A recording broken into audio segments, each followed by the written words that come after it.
Syekh Muhammad Nawawi Al-Jawi Al-Bantani adalah seorang ulama Indonesia yang terkenal di mancanegara, yang pernah menjadi imam Masjidil Haram.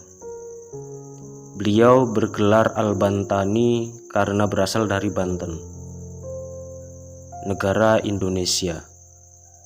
Abu Abdul Mu'ti Muhammad Nawawi bin Umar bin Arabi, demikian nama sang ulama besar yang dilahirkan di Tanara, Serang 1230 Hijriah atau 1813 Masehi.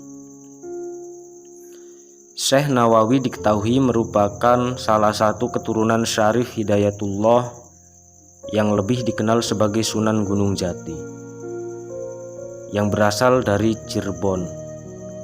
Dia merupakan buyut dari Kiai Haji Ma'ruf Amin, Ketua Roisam Nahdlatul Ulama, yang juga Ketua Umum Majelis Ulama Indonesia atau yang sering disebut MUI. Semenjak kecil, beliau memang terkenal cerdas, dengan mudah menyerap pelajaran yang telah diberikan ayahnya sejak umur beliau masih 5 tahun. Ketika usia beliau menginjak umur 8 tahun, sang ayah mengirimkannya ke berbagai pesantren di Jawa. Mula-mula beliau mendapat bimbingan langsung dari ayahnya, kemudian berguru kepada Kiai Sahal, Banten. Setelah itu mengaji kepada Kiai Yusuf Purwakarta.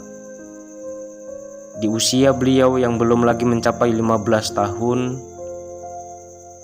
Syekh Nawawi Al-Bantani telah mengajar banyak orang. Kemudian pada usia 15 tahun, beliau menunaikan ibadah haji dan berguru kepada sejumlah ulama terkenal di kota Mekah Al-Mukarramah. Di antaranya adalah Syekh Sayyid Ahmad Nahrawi, Syekh Junaid Al-Betawi, Syekh Ahmad Dimyati, Syekh Muhammad Khatib, dan Syekh Ahmad Zaini Dahlan. Setelah 3 tahun beliau belajar di kota Mekah, Syekh Nawawi Al-Bantani sempat kembali ke tanah air untuk mengajarkan ilmu agama yang telah beliau kuasai. Karomah Syekh Nawawi Al-Bantani mulai terlihat yaitu ketika beliau mengunjungi salah satu masjid di Jakarta, yakni Masjid Pekojan. Masjid yang dibangun oleh salah seorang keturunan cucu Rasulullah Shallallahu Alaihi Wasallam, Sayyid Utsman bin Aqil bin Yahya Al-Alawi. Ulama dan mufti Betawi ini ternyata memiliki kiblat yang salah. Padahal yang menentukan kiblat masjid itu adalah Sayyid Utsman sendiri. Tak ayal saat seorang anak remaja yang pada saat itu Syekh Nawawi Al-Bantani masih menginjak remaja, maka tak ayal membuat Sayyid Utsman tetap berpendirian kiblat Masjid Pekojan pada saat itu sudah benar. Sementara Syekh Nawawi yang saat itu masih remaja berpendapat arah kiblat mesti dibetulkan. Saat kesepakatan tak bisa diraih karena masing-masing mempertahankan pendapatnya dengan keras, maka Syekh Nawawi Al-Bantani yang masih remaja menarik lengan baju Sayyid Utsman dan dirapatkan tubuhnya agar bisa saling mendekat. Pada saat itu Syekh Nawawi Al-Bantani menunjuk seraya berkata, "Lihatlah Sayyid, itulah Ka'bah tempat kiblat kita. Lihat dan perhatikanlah, tidakkah Ka'bah itu terlihat amat jelas? Sementara kiblat masjid ini agak ke kiri, maka perlulah kiblatnya digeser ke kanan agar tepat menghadap ke Ka'bah Baitullah," ujar Nawawi Al-Bantani. Melihat kejadian tersebut, Sayyid Utsman termangu.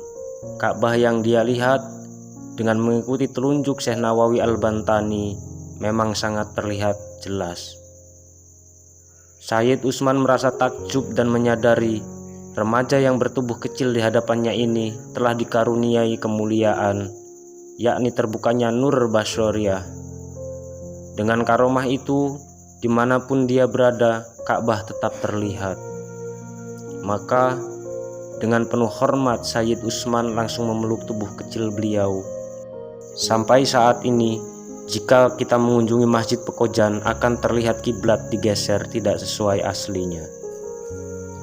Selanjutnya, karena situasi dan kondisi tanah air yang bergejolak akibat penjajahan Belanda pada saat itu, pihak Belanda mencemaskan kehadiran Syekh Nawawi Al-Bantani bakal kembali menggelorakan semangat pemberontakan.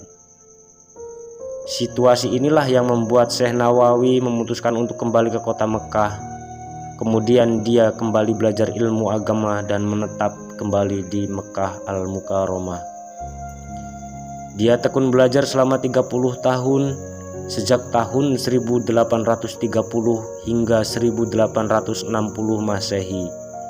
Pada masa menetapnya di Mekah, kepiawaiannya dalam ilmu agama, terutama tentang tauhid, fikih, tafsir, dan tasawuf, beliau ditunjuk sebagai Imam Masjidil Haram, pengganti imam sebelumnya, yaitu Syekh Ahmad Khatib Al-Sambasi.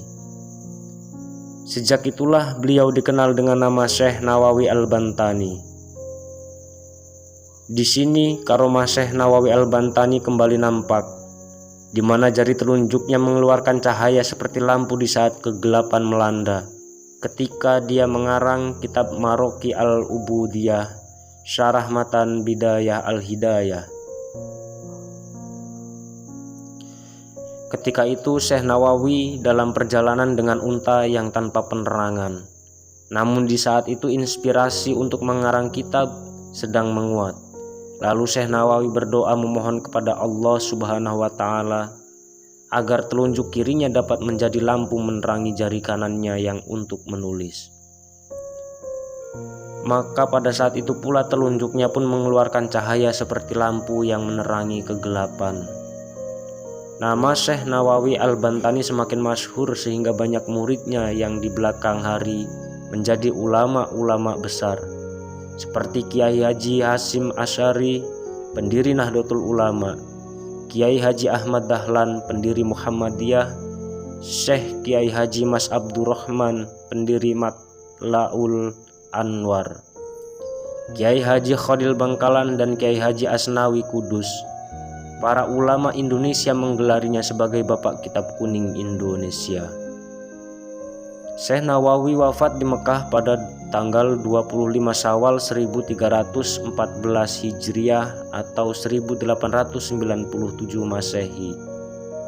Tapi ada pula yang mencatat tahun wafatnya pada tahun 1316 Hijriah atau 1899 Masehi.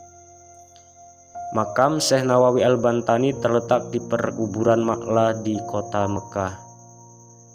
Makam beliau bersebelahan dengan makam anak perempuan dari Sayyidina Abu Bakar As-Siddiq, Asma binti Abu Bakar As-Siddiq.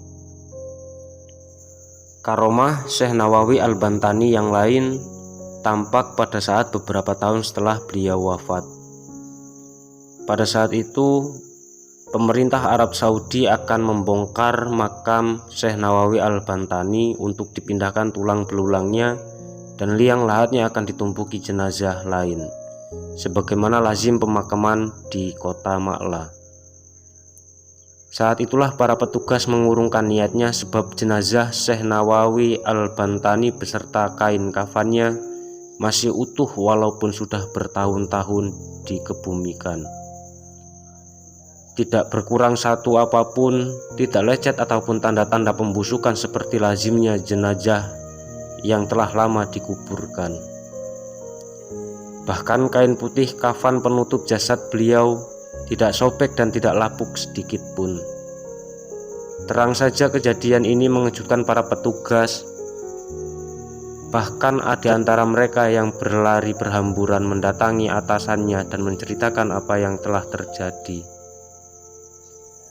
Setelah diteliti, sang atasan kemudian menyadari bahwa makam yang digali itu bukan makam orang sembarangan.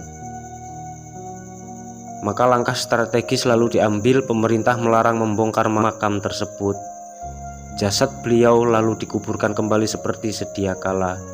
Hingga sekarang makam beliau tetap berada di Ma'la, kota Mekah. Demikian adalah kisah kewalian Syekh Nawawi Al-Bantani.